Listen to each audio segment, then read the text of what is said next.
یہ بھائی نے کہا کہ بیوی نماز نہ پڑھے باقی سارے کام کرے، کسی قیمت نماز نہیں پڑھتی، گھوم بھی رہی ہے، پھر بھی رہی ہے، فلاں بھی کر رہی ہے، تو کیا ایسی بیوی کو طلاق دینا جائز ہے یا گناہ ہے؟ دیکھیں ہمارا مشورہ تو یہ ہے کہ سب سے پہلے تو جب آپ نکاح کرتے ہیں تو آپ یہ کنڈیشن کیوں نہیں رکھتے کہ ہم یعنی لڑکی والوں کو کہہ دیں کہ ہم لڑکی کو نماز بھی پڑھوائیں گے، برقع بھی کروائیں گے، پردہ بھی کروائیں گے، یہ ہماری کنڈیشنز ہیں، ہمارا مذہبی ماحول ہے، اگر آپ قبول کرتے ہیں ٹھیک، نہیں کریں تو بعد میں بدمزگی ہوگی، مناسب نہیں ہے۔ پہلے ہم ایسا کچھ بھی نہیں کرتے، ہم کہتے ہیں نکاح ہو جانے دو پھر دیکھیں گے۔ اچھا نکاح ہو جانے کے بعد پھر معذرت کے ساتھ بعض وقت شوہر کو یہ پتہ ہی نہیں ہوتا کہ اس پر کون کون سی چیز فرض اور واجب ہے، یعنی بیوی بچوں کی تربیت کے لحاظ سے اور کس انداز سے کرنا ہے۔ اعمال کے اندر تفاوت ہوتا ہے، فرض ہے، واجب ہے، سنت موقدہ، غیر موقدہ، مستحب ہے، مباح ہے۔ اسی طرح اپوزٹ پھر حرام ہے، مکروہ تحریمی، اصاعت، مکروہ تنزیہی، خلاف اولا۔ کس چیز کی تبلیغ کرتے ہوئے، کس چیز کی تلقین کرتے ہوئے سختی کرنی ہے، کہاں نرمی کرنی ہے، کہاں درگزر کرنا ہے، کہاں پر بالکل اوائڈ نہیں کر سکتے چیز کو، یہ پوری ایک تربیت کا تقاضا کرتا ہے، جس کے لیے میں گزارش بار بار کرتا ہوں کہ میری کتاب آپ قرب الہی خریدیں، یہ اس دور کی بیسٹ بک ہے، انشاءاللہ آپ لیں گے آپ کو بہت فائدہ ہوگا، کم از کم معلومات تو حاصل ہوں۔ اب وہ بھی ہمیں نہیں آتا، ہم بعض اوقات جب بیوی سے لاڈ پیار کر رہے ہوتے ہیں تو اس کی ہر غلطی کو نظر انداز کر کے جرأت مند کر رہے ہوتے ہیں، یا شادی کے شروع میں ہم کہتے ہیں ابھی سختی نہیں بعد میں کروں گا، جب وہ پہلے سارے گناہوں کی عادی ہو جاتی ہے، بے عمل رہنے کی عادی ہو جاتی ہے، اس کے بعد پھر ہمارے اندر کا مومن جاگتا ہے اور ہم کہتے ہیں کہ اب تمہیں رابعہ بصریہ بنا کر دم لیں گے، اور وہ بھی کہتی ہے میں نے بھی قسم کھائی ہے کہ میں تمہاری اطاعت نہیں کروں گی۔ پہلے آپ نے خود پختہ کر لیا، بلکہ آپ کی بات نہیں کر رہا ہوں، سائل کی، میرے چونکہ مشاہدے میں بہت چیزیں آتی ہیں، سائلین پوچھتے ہیں، بلکہ شوہر بعض وقت گناہوں میں تعاون کرتا ہے ابتدائی دنوں کے اندر کہ چلو ابھی میں تھوڑا سا نرمی کر دیتا ہوں، نہیں آئی ہے پھر آہستہ کر لیں گے، لیکن اس میں اس کی عادت بگڑ چکی ہوتی ہے۔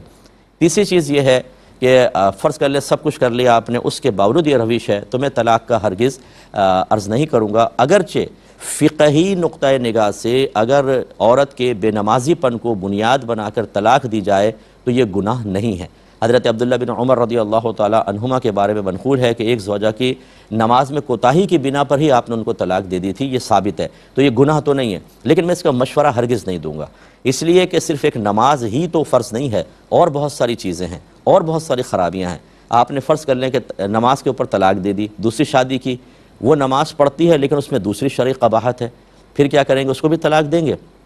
یا سارا دین سمٹ کے صرف نماز میں آ گیا ہے، باقی چاہے اور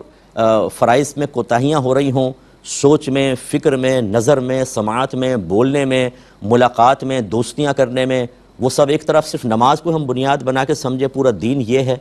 تو یہ بڑے مسائل ہوتے ہیں۔ تو میں یہ مشورہ ہرگز نہیں دوں گا کہ آپ ایک چیز کو بنیاد بنا کر طلاق دیں، بلکہ آپ انتہائی پیار محبت کا ماحول بنائیں، مذہبی ماحول بنائیں، درس رکھیں گھر کے اندر، درس قرآن، درس حدیث۔ ہمارے پروگرام آپ دیکھیں،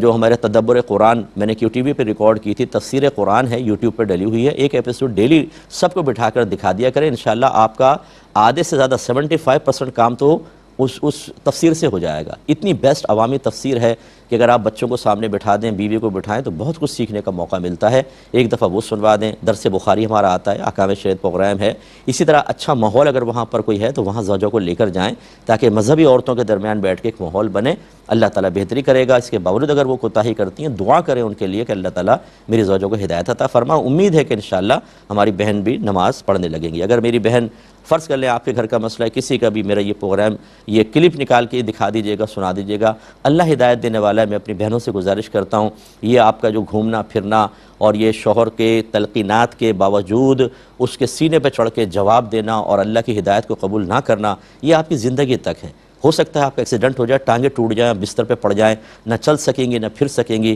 اس طرح کی کوئی دنیا کے اندر سزا ظاہر ہو گئی، پھر کیا ہوگا؟ اور مرنے کے بعد جب سب آپ کو قبر میں، اندھیری قبر میں چھوڑ کے تنہا واپس آ جائیں گے، اور وہاں بحکم حدیث بے نمازی کو قبر ایسا دباتی ہے کہ اس کی ادھر کی پسلیاں ادھر اور ادھر کی پسلیاں ادھر گھس جاتی ہیں، بالکل کچومر بن جاتا ہے، اور عذابات اس پہ عذابات قبر مسلط ہو جاتے ہیں۔ اور جو سفر معراج میں سرکار نے عذابات قبر دیکھے کہ بے نمازی زمین پہ پڑا ہوا تھا، ایک آدمی پتھر مارتا تھا اور اس کا سر بالکل کچل جاتا تھا، پتھر دور جاتا، وہ جا کے پتھر لاتا، اتنے سر ٹھیک ہو جاتا، بار بار یہی۔ تو سرکار کو بتایا گیا کہ یہ وہ شخص تھا جو نماز چھوڑ کر سو جایا کرتا تھا، اسے یہ عذاب اب قیامت تک ہوتا رہے گا۔ میری بہنوں ذرا غور کریں، آپ تھوڑی سی بات کسی کی برداشت نہیں کرتی، سارا زندگی اپنے دل میں رکھتی ہیں، یہ بات چھپ گئی تھی مجھے، میرے سینے کے اندر محفوظ ہے یہ بات، اتنا سا درد آپ برداشت نہیں کر سکتی بات کا، تو اندازہ کریں یہ سخت عذاب کیسے برداشت کریں گے۔ اس لیے میں اپنی بہنوں سے گزارش کرتا ہوں، خدا را جو اللہ نے آپ کو نعمتیں دی ہیں اس کے شکرانے کا بہترین طریقہ 5 وقت نماز پڑھنا ہے۔ آپ نہیں پڑھیں گی تو آپ کے بچے بھی بے نمازی رہیں گے،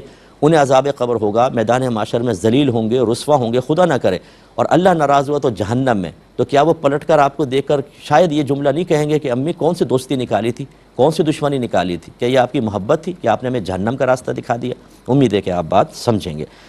یہ کہتے ہیں کہ کیا شہید کو جب